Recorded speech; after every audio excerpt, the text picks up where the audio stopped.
Long, long ago, in a certain Ts Ardum there lived an old man and an old woman and their daughter Vasilisa. They had only a small hut for a home, but their life was a peaceful and happy one. However, even the brightest of skies may become overcast, and misfortune stepped over their threshold at last. The old woman fell gravely ill, and feeling that her end was near, she called Vasilisa to her bedside, gave her a little doll, and said, "Do as I tell you, my child. Take good care of this little doll, and never show it to anyone. If ever anything bad happens to you, give the doll something to eat, and ask its advice. It will help you out in all your troubles." And, giving Vasilisa a last parting kiss, the old woman died. The old man sorrowed and grieved for a time, and then he married again. He had thought to give Vasilisa a second mother, but he gave her a cruel stepmother instead. The stepmother had 2 daughters of her own, 2 of the most spiteful, mean and hard-to-please young women that ever lived. The stepmother loved them dearly, and was always kissing and coddling them, but she nagged at Vasilisa, and never let her have a moment's peace. Vasilisa felt very unhappy, for her stepmother and stepsisters kept chiding and scolding her, and making her work beyond her strength. They hoped that she would grow thin and haggard with too much work, and that her face would turn dark and ugly in the wind and sun. All day long they were at her, one or the other of them shouting, "Come, Vasilisa, where are you, Vasilisa? Fetch the wood, don't be slow, start a fire, mix the dough, wash the plates, milk the cow, scrub the floor, hurry now, work away and don't take all day." Vasilisa did all she was told to do. She waited on everyone, and always got her chores done on time, and with every day that passed, she grew more and more beautiful. Such was her beauty as could not be pictured, and could not be told, but was a true wonder and joy to behold. And it was her little doll that helped Vasilisa in everything. Early in the morning Vasilisa would milk the cow, and then, locking herself in the pantry, she would give some milk to the doll and say, "Come, little doll, drink your milk, my dear, and I'll pour out all my troubles in your ear, your ear." And the doll would drink the milk and comfort Vasilisa, and do all her work for her. Vasilisa would sit in the shade twining flowers into her braid, and, before she knew it, the vegetable beds were weeded, the water brought in, the fire lighted, and the cabbage watered. The doll showed her a herb to be used against sunburn, and Vasilisa used it, and became more beautiful than ever. One day, late in the fall, the old man set out from home, and was not expected back for some time. The stepmother and the 3 sisters were left alone. They sat in the hut, and it was dark outside and raining, and the wind was howling. The hut stood at the edge of a dense forest, and in the forest there lived Baba Yaga, a cunning witch and sly, who gobbled people up in the wink of an eye. Now to each of the 3 sisters the stepmother gave some work to do. The first she set to weaving lace, the second to knitting stockings, and Vasilisa to spinning yarn. Then, putting out all the lights in the house, except for a single splinter of birch that burnt in the corner, where the 3 sisters were working, she went to bed. The splinter crackled and snapped for a time, and then went out. "What are we to do?" cried the stepmother's 2 daughters. "It is dark in the hut, and we must work." "One of us will have to go to Baba Yaga's house to ask for a light." "I'm not going," said the elder of the 2. "I am making lace, and my needle is bright enough for me to see by." "I'm not going either," said the second. "I am knitting stockings, and my 2 needles are bright enough for me to see by." Then, both of them shouting, "Vasilisa is the one, she must go for the light. Go to Baba Yaga's house this minute, Vasilisa."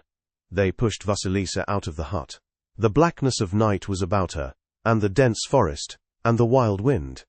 Vasilisa was frightened. She burst into tears, and she took out her little doll from her pocket. "Oh, my dear little doll," she said between sobs.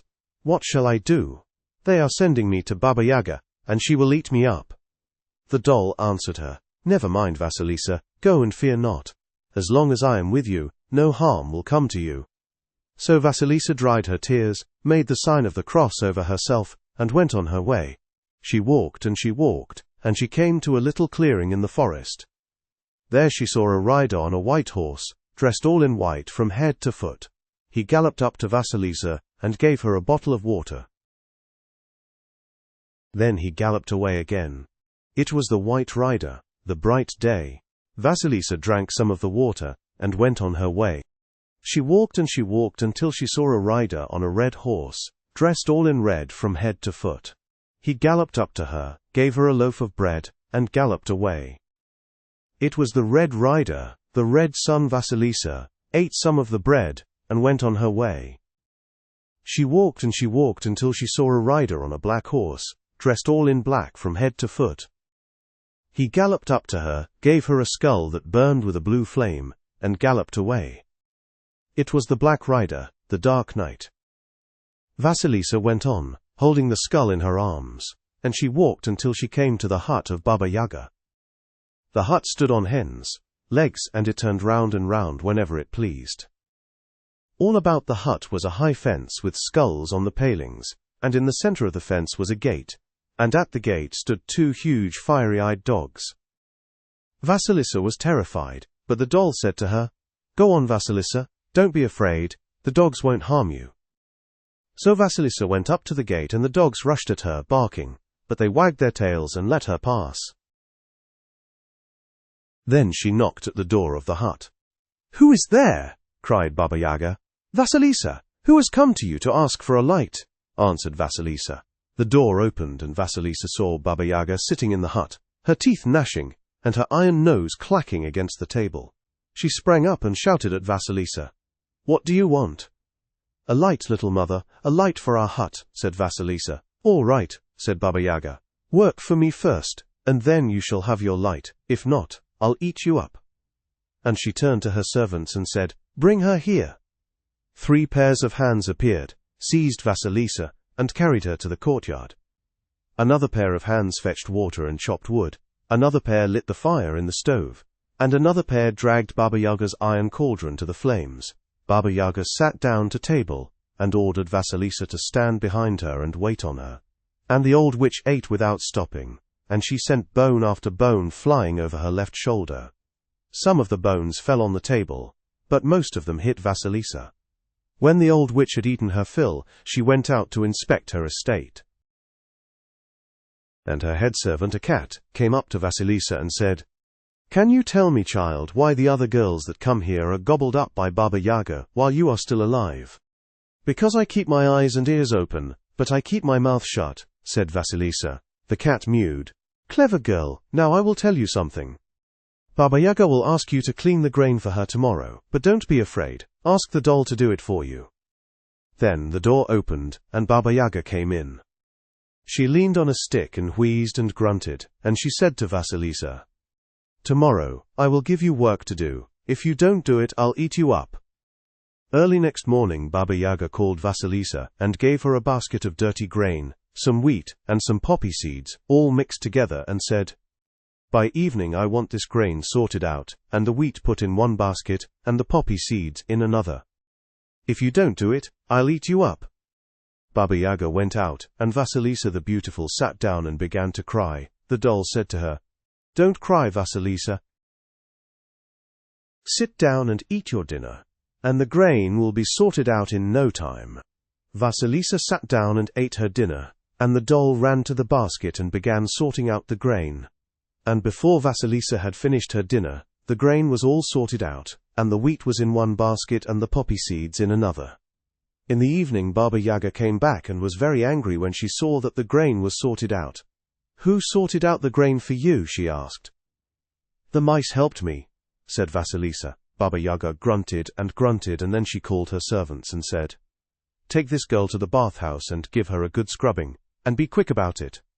The servants seized Vasilisa and dragged her to the bathhouse and scrubbed her so hard that she could scarcely stand on her feet. Then they took her back to the hut. Next morning, Baba Yaga gave Vasilisa a worse task. She gave her a huge basket of grain, some wheat and some barley and some rye all mixed together, and said, "By evening I want this grain sorted out, and the wheat put in one basket and the barley in another and the rye in a third. If you don't do it, I'll eat you up." Baba Yaga went out, and Vasilisa the Beautiful sat down and began to cry. The doll said to her, "Don't cry, Vasilisa. Sit down and eat your dinner, and the grain will be sorted out in no time." Vasilisa sat down and ate her dinner, and the doll ran to the basket and began sorting out the grain. And before Vasilisa had finished her dinner, the grain was all sorted out. and the wheat was in one basket, and the barley in another, and the rye in a third. In the evening Baba Yaga came back, and was angrier than ever when she saw that the grain was sorted out. "Who sorted out the grain for you?" she asked. "The mice helped me," said Vasilisa. Baba Yaga grunted, and then she called her servants and said, "Take this girl to the bathhouse, and give her a good scrubbing, and be quick about it." The servants seized Vasilisa, and dragged her to the bathhouse and scrubbed her so hard that she could scarcely stand on her feet. Then they took her back to the hut. Next morning, Baba Yaga gave Vasilisa the hardest task of all. She gave her a huge basket of grain, some wheat and some barley and some rye and some oats and some millet all mixed together, and said, "By evening I want this grain sorted out, and the wheat put in one basket, and the barley in another, and the rye in a third, and the oats in a fourth, and the millet in a fifth. If you don't do it, I'll eat you up." Baba Yaga went out, and Vasilisa the Beautiful sat down and began to cry. The doll said to her, "Don't cry, Vasilisa. Sit down and eat your dinner, and the grain will be sorted out in no time." Vasilisa sat down and ate her dinner, and the doll ran to the basket and began sorting out the grain. And before Vasilisa had finished her dinner, the grain was all sorted out, and the wheat was in one basket, and the barley in another, and the rye in a third, and the oats in a fourth, and the millet in a fifth. In the evening Baba Yaga came back and was furious when she saw that the grain was sorted out. "Who sorted out the grain for you?" she asked. "The mice helped me," said Vasilisa. Baba Yaga grunted, and then she called her servants and said, "Take this girl to the bathhouse and give her a good scrubbing. And be quick about it." The servants seized Vasilisa and dragged her to the bathhouse and scrubbed her so hard that she could scarcely stand on her feet. Then they took her back to the hut. Next morning Baba Yaga called Vasilisa and said, "Today you are to go to the wood and fetch me some firewood. And be quick about it, or I'll eat you up." So Vasilisa went to the wood, and the doll said to her, "Don't be afraid, Vasilisa, I will go with you." And the doll went with her, and they fetched the firewood together. When they came back to the hut, Baba Yaga said, "Now, tell me, who is it that helps you with your work? The mice? No, it's not the mice, it's something else. Tell me the truth, or I'll eat you up." Vasilisa fell on her knees and said, "Dear little mother, my own mother gave me a doll before she died. And it is the doll that helps me." "Let me see this doll," said Baba Yaga. Vasilisa took the doll out of her pocket and gave it to Baba Yaga. The old witch looked at it and grunted and said, "Ah, so it's a present from your mother. All right, you may go now. Take this skull with you, and carry it to your stepmother. Tell her that it's a present from me." Vasilisa took the skull and went home. It was night when she reached the hut, and the stepmother and her 2 daughters were very glad to see her. "Well, have you brought the light?" they asked.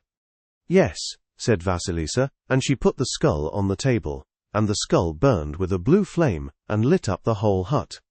The stepmother and her 2 daughters were very angry because Vasilisa had brought the light, but they were afraid of the skull and did not say anything. But the light from the skull shone on their work, and they could see that Vasilisa had done all her work well, while they had done theirs badly. So they were very angry, and they took the skull and threw it into the stove. But the light did not go out, and it shone all night long. In the morning the stepmother and her 2 daughters saw that Vasilisa was more beautiful than ever, and they were filled with envy. They took a big pot and put some hot coals in it and said to Vasilisa, "Go and sit by the stove and spin, and don't move from there all day." Vasilisa sat by the stove and spun, and the doll helped her. And the stepmother and her 2 daughters went out to the market and bought a lot of food and drink, and had a feast. And when they came back they saw that Vasilisa had spun all the flax, and it was as white as snow. The stepmother was very angry, and she said to Vasilisa, "You have done too much work, now you must do less. Go and sit in the corner and don't move from there all day." Vasilisa sat in the corner, and the doll helped her with her work. And the stepmother and her 2 daughters went out again, and had another feast. And when they came back they saw that Vasilisa had done all her work again. The stepmother was furious, and she said, "You are too lazy, you must work harder. Go and fetch water from the well and wash the floors and clean the yard." Vasilisa went and fetched water and washed the floors and cleaned the yard, and the doll helped her. And when the stepmother came back, she saw that everything was clean and tidy. The stepmother was beside herself with rage, and she called her 2 daughters and said, "Listen to me, this Vasilisa is too clever, we must get rid of her. Let us send her to the forest to pick berries, and when she is there, we will lock the gate, and she will freeze to death." So they sent Vasilisa to the forest to pick berries, and when she was gone, they locked the gate. But Vasilisa picked the berries and came back, and the doll had opened the gate for her. The stepmother was amazed, but she said nothing, and she thought and thought how to get rid of Vasilisa. One day a fine young man came to the hut and said, "I am a servant of the Tsar, and the Tsar has no fire in his palace. He has sent me to fetch a light."